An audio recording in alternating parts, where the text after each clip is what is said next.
그래서 창세기 19장 저희가 이제 창세기 19장이 소돔과 고모라를 하나님께서 심판하시는 그런 이야기가 있죠. 그래서 핵심 진리는 이 소돔과 고모라의 어떤 그 배경 속에서 롯에 대해서 이제 하나님께서 다루시는 것을 우리가 자세히 볼 수 있습니다. 그래서 창조주는 롯을 어떻게 보셨나 했었을 때 16절 말씀을 보시게 되면은 여호와께서 그에게 자비를 베푸시어.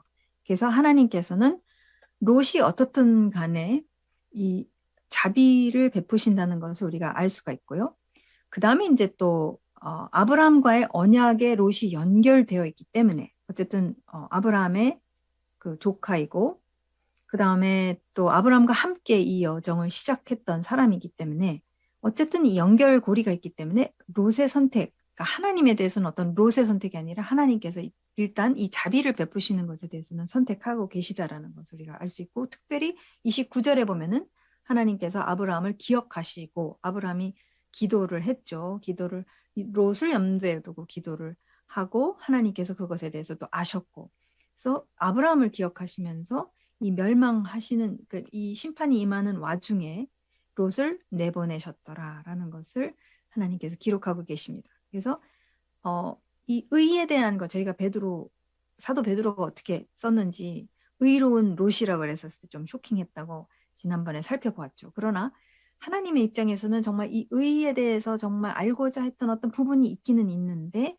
그것이 어떤 세상 풍조와 이렇게 갈등 속에서 세상 풍조가 더 이제 롯의 마음을 사로잡게 된 것을 우리가 보아야 되지 않을까. 그렇게 지난번에 살펴보았습니다. 그래서 그 롯에 대한 하나님의 생각이 어떠신지, 근데 반면 롯의 창조주에 대한 생각과 태도는 어떠했는가, 소돔과 고모라의 죄목이 정확히 무엇인지, 그리고 우리가 갖고 있는 소망, 이러한 심판이 있다라는 것이 사실은 소망이 된다라는 거죠. 그래서 우리가 생각했을 때 심판은 안 좋은 거, 나쁜 거라고만 생각할 수가 있겠지만, 하나님의 공의와 정의가 반드시 있어야지만이 정말 이 불의가 만연한 불의로 가득 찬 이 세상 속에서 고통을 당하는 자들, 약자들이죠. 약자들이 소망이 없다면, 하나님이 안 계시다면, 하나님의 심판이 없다면 소망이 없다는 것, 그런 것을 저희가 살펴보았습니다. 그래서 특별히 롯의 창조주에 대한 생각과 태도는 어떠했나 했었을 때, 하나님께서는 롯에게 기회를 참 많이 주셨습니다. 그죠? 창세기 14장 말씀에서도 그 하나님께 돌이킬 수 있는, 하나님을 향해서 갈 수 있는 기회가 주어졌었고, 창세기 19장 소돔과 고모라가 그렇게 멸망하는 가운데 하나님께서 그 와중에 살려주시는 것을 봤었을 때 참 방향을 틀 수 있는, 회개할 수 있는 어떤 두 번의 기회가 있었음에도 불구하고 그게 안타깝게도 안 이루어진 거죠. 그래서 우리가 노하기를 더디하시는 창조주 하나님을 또 살펴보았습니다. 직접 말씀하세요.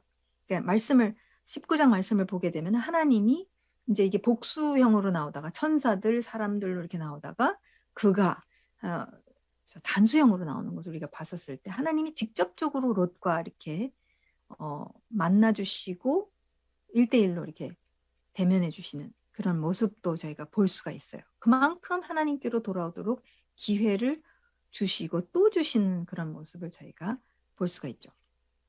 그러니까 근데 참 안타까운 것은 하나님 측에서는 기회를 주시지만 그 기회를 확 붙잡고 이제 방향을 확 틀어가지고선 하지 않으면 변화가 일어나기가 쉽지 않다.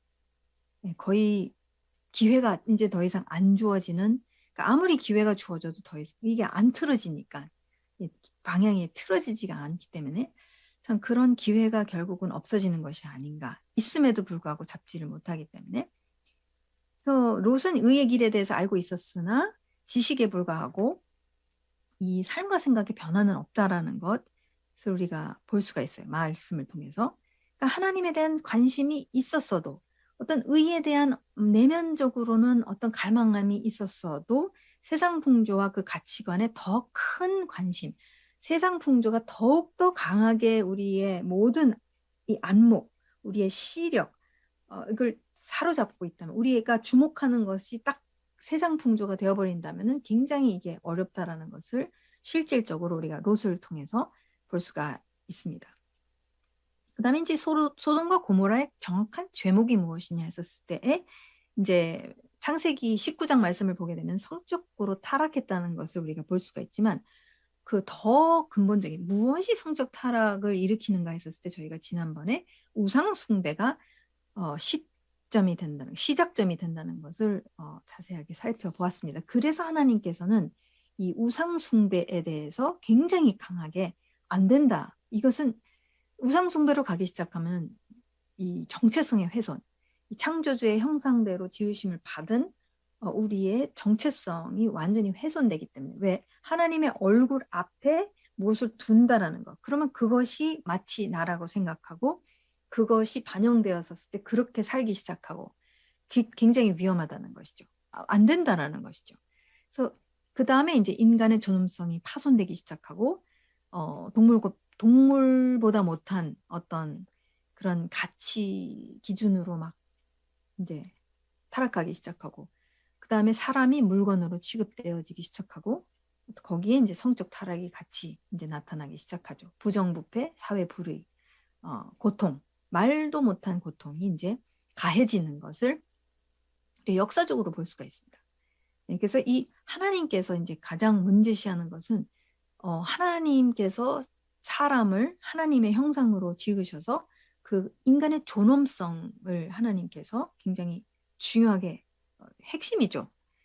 그러나 그것이 사라지지 않고 그 이웃이 정말 물건처럼 취급되어지고 이웃을 생각하지 않고 이웃을 이용하고 남용하고 하는 그런 것으로 이제 움직이기 시작했었을 때 이제 나타나는 그런 사회적 불의가 엄청나다는 것이죠. 그래서 그 성적 타락은 창조주가 세우신 가정의 파괴하는 굉장히 구체적인 그런 죄목입니다.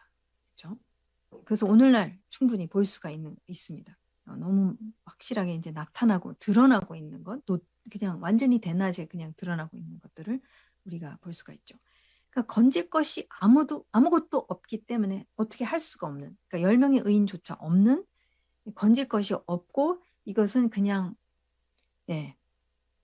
하나님께서 다루셔야만 하는 심판을 하셔야만 하는 그 모습이라는 것을 우리가 볼 수가 있습니다. 그래서 지난번에 보지는 않았지만 이 오직 하나의 기준이라는 것, 창조주 하나님의 공의와 정의만이 우리의 단 하나의 기준이 되어져야 된다라는 것, 이것이 굉장히 중요해요. 저희가 많은 경우 예수님을 믿고도 자기의 괜찮다, 이 정도는 괜찮다라는 어떤 그게 본토친척 아비집의 가치관이죠, 사실은. 근데 그것이 전혀 간과되고 다뤄지지 않은 가운데에서 자기의 이것은 옳다, 이 정도는 이렇다라는 내 나름대로의 이게 남아있다면은 그러면 창조주 하나님의 공의와 정의와 이것은 이게 대립이 된다는 거죠. 네. 하나님만 이 공의와 정의에 대해서 말씀하실 수 있는 분은 그분밖에 없다는 거 로마서 3장에서 우리가 분명하게 사도 바울이 이야기하고 있죠. 기록된 바와 같이 의인은 없나니 없도다 한 사람도 없도다. 깨닫는 자도 없고 하나님을 찾는 자도 없도다. 모두가 탈선하여 함께 무익하게 되었으며 선을 행하는 자는 없으니 없도다 한 사람도 없도다. 이것이 하나님의 그 공의와 정의 그 자체이신 그분이 내리시는 결론이에요. 이것에 대해서 뭐 하나님 왜 아니 근데 이 정도는 왜 이렇게 우리가 그걸 말할 수 있는 사람은 이 지구에 존재하지 않는다라는 것이죠. 근데 나의 가치, 나의 의의가 그래도 이 정도면은 뭐 자꾸 상대주의로 간단 말이에요. 이거보단 얘가 더 낫지 않느냐 이렇게 되기 시작하면요 완전 이게 기준이 다 없어요. 다 무너집니다. 네. 그러니까 하나님이 그건 안 된다라는 거예요. 그건 절대 안 된다라는 거. 이거 저희가 무시할 수 없습니다. 굉장히 중요합니다. 그러니까 그들의 눈앞에는 결국 그런 사람, 그러니까 자기 의의가 있고 나도 괜찮은데 나도 열심히 살고 있고 열심히 믿고 있고 열심히 하는데 그러나 그 기준이 나에게 이게 아직도 박혀 있다면은 그들의 눈앞에는 하나님을 두려워함이 없게 된다라는 거예요. 없어요. 하나님만이 그분의 공의와 그분의 정의만이 딱 기준이 되어야지 진짜 그 안에서 정말 진정한 공의, 진정한 정의를 우리가 보기를 원한다는 거죠. 근데 그게 나름이라면은 뭐 누구는 누구보다 더 낫다 이렇게 되기 시작한다면은 없는 거죠, 사실은 공의와 정의가. 그래서 하나님께서는 너무 분명하게 못을 받고 계십니다. 보세요. 30절 정령 할례자도 믿음으로 인하여 의롭게 하고 무할례자도 믿음으로 의롭게 하실 분은 하나님 한 분이시니라. 그 누구도 뭐에 대해서 옳고 그르다라는 것을 자기 가치 기준으로 판단을 하고 그것을 하나님 앞에서 밀고 나갈 수 있는, 하나님 앞에서 뭐 이런 거 아니에요, 뭐 이럴 수가 없다라는 거. 이거 굉장히 무서운 얘기입니다. 그래서 그것이 굉장히 오직 하나의 기준, 이것은 하나님의 공의, 하나님의 정의. 네. 이 부분을 이제 오늘도 살펴볼 거거든요. 그래서 사실 그게 없어지기 시작하죠. 상대주의로 우리가 가기 시작하면은 소망이 없어집니다. 왜? 뭐 누가 어떻게 얘기하느냐, 누가 권력이 있느냐에 따라서 이제 뭐 이렇게 막 가기 시작하고 이게 굉장히 어려게 되는 것이죠. 그러니까 창조주를 부인한 인류가 지금도 창조주를 부인을 하고 있는 삿대질을 하는 거죠. 하나님 창조주에 대해서 나는 창조주 밑에 난 있고 싶지 않다라는 거죠. 사실 지금의 사회가 얘기하는 것이 다 그겁니다. 네. 하나님을 향한 삿대질이라는 거죠. 싫다. 나는 내 가치 기준으로 살겠다. 네가 뭔데? 뭐? 창조주 그런 거 없어. 빅뱅 아니야? 이런 걸로 나간다는. 굉장히 이것은 무서운 거죠. 인본주의라는 거죠. 인본주의의 열매는 사회적 불의, 부정부패, 성매매, 인신매매, 노예제도, 전쟁, 지금 러시아, 뭐 그냥 침공, 막 지금 너무나도 많은 사람들이 죽고 있는 이게 비일비재하게 일어나고 집단 학살, 전체주의, 누구의 유익을 향해서 막 계산을 하면서 지금 이루고 있는, 근데 사람들은 죽어가고 있는데 없어지는 거죠 지금. 네. 미디어 통제, 중독, 착취, 뭐 인간의 존엄성, 생명보다 돈과 권력이 더 중요한 결과. 네. 그거는 어떤 인간의 이념에 있어서도 이것은 하나님의 공의와 정의를 따라갈 수가 없습니다.